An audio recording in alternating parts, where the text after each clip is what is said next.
न्याय की देवी की पुरानी मूर्ति तो हट गई, लेकिन साथ ही आंखों पर से पट्टी भी हट गई और एक हाथ में आ गया भारत का संविधान। क्या फर्क है पुरानी और नई मूर्ति में, और आखिर पुरानी मूर्ति की आंखों पर पट्टी का मतलब क्या था? आइए जानते हैं पूरी खबर विस्तार से। लेडी जस्टिस यानी न्याय की देवी की नई मूर्ति में आंखों पर पट्टी नहीं बंधी है। Chief justice of India DY Chandrachud ने कहा कि कानून अंधा नहीं है, ये सबको बराबरी की नजर से देखता है। वहीं पुरानी मूर्ति की आंखों पर पट्टी बंधी थी। आखिर ये बदलाव क्या दर्शाता है? फिल्मों में अदालत का सीन कुछ यूं देखा जाता है। एक कटघरे में आरोपी और दूसरे में गवाह, सामने ऊंची सी कुर्सी पर बैठे हुए जज, और इन सभी के बीच एक मूर्ति, न्याय की देवी की मूर्ति, जिसके एक हाथ में तलवार होती है और दूसरे हाथ में तराजू। इस न्याय की देवी की आंखों पर पट्टी बंदी होती है। इसी के आधार पर फिल्मों में संवाद लिखे जाते हैं कि कानून अंधा होता है।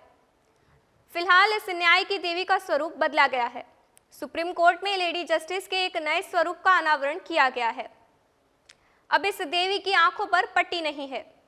वहीं एक हाथ में तराजू तो है, लेकिन दूसरे हाथ में अब तलवार की जगह भारत का संविधान है।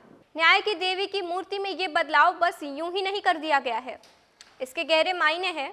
जैसे कि chief justice of India DY Chandrachud ने कहा, कानून अंधा नहीं है, ये सबको बराबरी की नजरों से देखता है।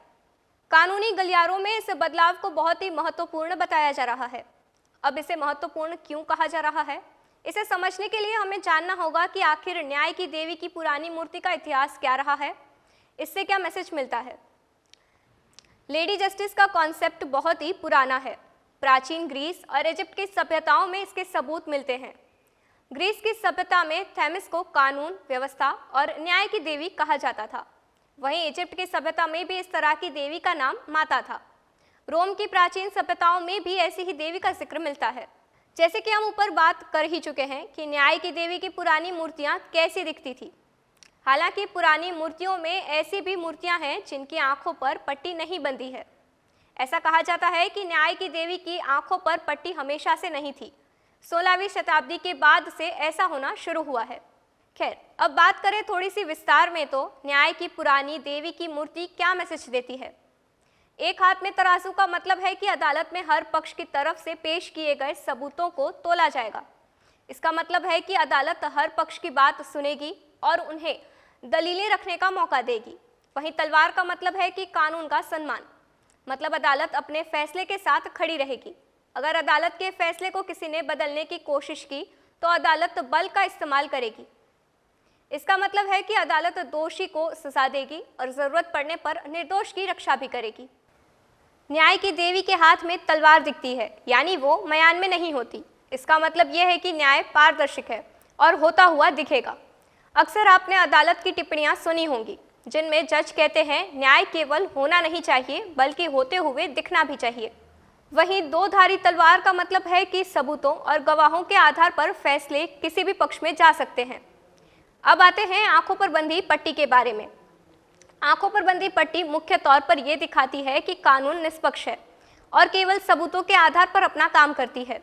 वह यह नहीं देखता कि सामने वाला व्यक्ति प्रभावशाली है या वंचित तबके से आता है, वो सबको बराबर मानता है। अब फिर से नई मूर्ति पर आते हैं। मीडिया रिपोर्ट्स के मुताबिक नई मूर्ति में न्याय की देवी के हाथ में तलवार की जगह संविधान इसलिए थमाया गया है क्योंकि संविधान ही न्याय व्यवस्था का काम करने का आधार है। जहां तलवार सजा और अधिकार का प्रतिनिधित्व करती है, वहीं संविधान न्याय के प्रति एक सैद्धांतिक सोच का प्रतीक है। संविधान बराबरी, न्याय और निष्पक्षता के सिद्धांत पर चलता है। यह लोगों के अधिकारों की रक्षा करता है। न्यायपालिका का भी यही काम है। वहीं आंखों से पट्टी हटाने का यह संदेश दिया गया है कि कानून अब सब कुछ देखेगा और इन सभी बातों से प्रभावित हुए बिना कि कौन व्यक्ति कौन से बैकग्राउंड से आता है, न्याय करेगा। आपकी इस पर क्या राय है, हमें कमेंट्स में जरूर बताएं। ऐसे और करंट अफेयर्स से अपडेटेड रहने के लिए देखते रहिए दी वॉइस न्यूज़।